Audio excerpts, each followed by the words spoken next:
topic is greasing the joint. Where you have bones, you will have a joint. So, two different people from different background, different concept about marriage, then are now joined together. With time, as these bones continue to rub themselves, they rub each other. As these bones continue to rub themselves, in the flesh that is called marriage, there will be friction. There will be friction. As the bones continue to rub themselves, there will be friction. Friction in marriage is as a result of lack of lubrication, lack of oil, or lack of blood. If there is no blood that flows through your veins, your joint will be aching you. Listen to this. People are having problems because they don't have time or they don't know. And that is one of the greatest problems of marriage, ignorance, lack of knowledge, the Bible calls it. What you don't know is greater than you. What you don't know is higher than you. Second thing that we must know about marriage is that there are two doors in marriage. How many doors?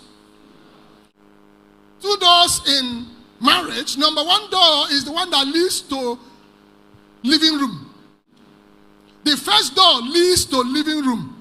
The second door leads to inner room. First door leads to the living room, the sitting room. The second door leads to where? Inner room. I will tell you the first door and the second door. Every one of us, everybody that is married and that is going to marry must follow the first door and must get to the living room. Everybody. That is what helps you. That's what helps you at the early stage of marriage. This first door is called expectation door. What do I call it? What do I call this? Expectation door. Expectation. That's the first door. The first door that leads you to marriage is expectation. Everybody that's married had it. If you don't have expectation in marriage, you won't enjoy. In fact, you will not marry. We're discussing gamophobia because some people don't have expectation. But this expectation is what helps you at the initial stage of your marriage. In fact, it's what helps you get into marriage and it helps you few years in marriage. Expectation. Door of expectation. But you have to move away from door of expectation and enter into the inner door that I will tell you. What are these expectations? The expectation number one is you may have your own expectation. You are expecting and believing that marriage will give you joy. Everybody had this expectation. That marriage will give you joy. That the moment you marry, you will be complete and joyful and happy. Everybody. But that is wrong expectation. That is wrong expectation. The question is everybody in marriage happy? But they had this expectation that the moment I marry, I'll be happy. In fact, some people will say, my problems will be over. My life problems will be over. Listen to me. Marriage does not give joy to anybody. Marriage does not give happiness to anybody. Marriage does not give joy, does not give happiness. Why? Because marriage is an empty box. It is the couples that fill the empty box with whatever they want. Hello? Marriage is an empty box. Empty. Nothing is in marriage. No joy in marriage. No peace in marriage. It is the couples that bring peace into marriage. That's why I say the couples are the bones and marriage is the flesh. Flesh just cover the bones. If the bones are healthy, I tell you, your flesh will be healthy. So when you are going into marriage, I want to be complete. And that's why in our place, or in Africa, or in Nigeria, or in my own place where I came out from, if you see somebody who is misbehaving, a young man who is womanizing and behaving, what do we say? What kind of community advice do we do? You let him marry, he will stop. It's not true.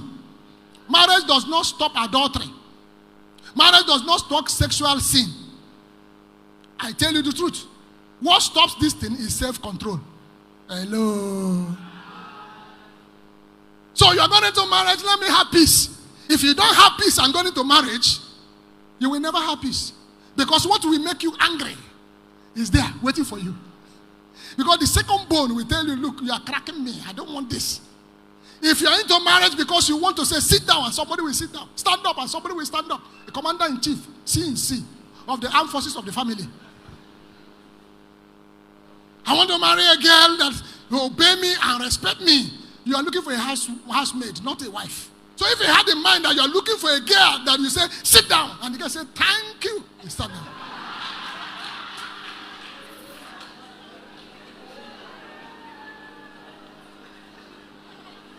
Hey, listen, I've even found out that even robot disobey sometimes.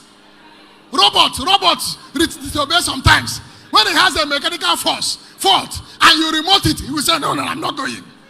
How much more a human being?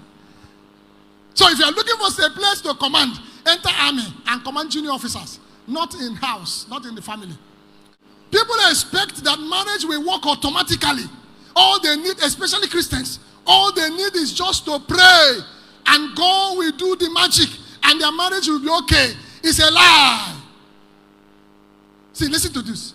Some of us don't understand how God works, even when it comes to marriage. God cannot do what He has asked you to do. God cannot do what He has asked you to do. For example, I'm looking for a child. And then I don't know my wife's ovulation time. I am living at Port Harcourt. My wife is living in Enugu. And both of us are praying seriously. Father, we want children. Father, we want children. Ovulation time comes. Nothing. Father, we want children. We are still there praying. She's there praying. For 4 months, for 5 months, for 1 year, for 2 years. Church, will they have children? Talk to me now. Will they have children? But they were praying now.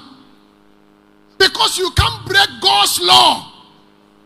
You can't break it. Listen to this. There are two things in marriage. One is formula. Another one is principle. What did I call the first one? What is the second one? Now, formula works for me and can work for you.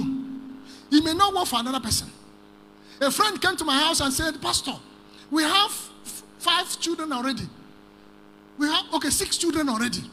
And then you only have 3 at that time. We have 3. And then what, please, I want to do. What do you do? My wife doesn't like family planning pills and all that. I said, go to hospital. He said, no, but you. Does mommy use it? I said, no, we don't use it. He said, what do you do? I said, natural family planning. Natural. What is natural? I sat him down. My wife sat the wife. They are all there together. We were giving lecture. Give lecture. For more than 2 hours, we were giving lecture. Ask question, they ask question.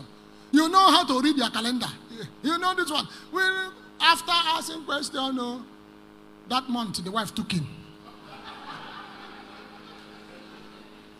Early in the morning, he ran to my house. Pastor Blessing. I said, what did you do? I said, what did I do, sir? He said, my wife is pregnant. Jesus, pregnant? Did you do how we told you? He said, we did everything. Now listen, formula worked for me. It didn't work for him. But principle works for everybody. Because it is biblical. It is set down rule and regulation. God have already said it. So God cannot break what He have already said. He said, you take care of your wife. Wife, take care of husband. It is your responsibility. Somebody say, the success of marriage is my responsibility. Say it. Say it again. It's my responsibility.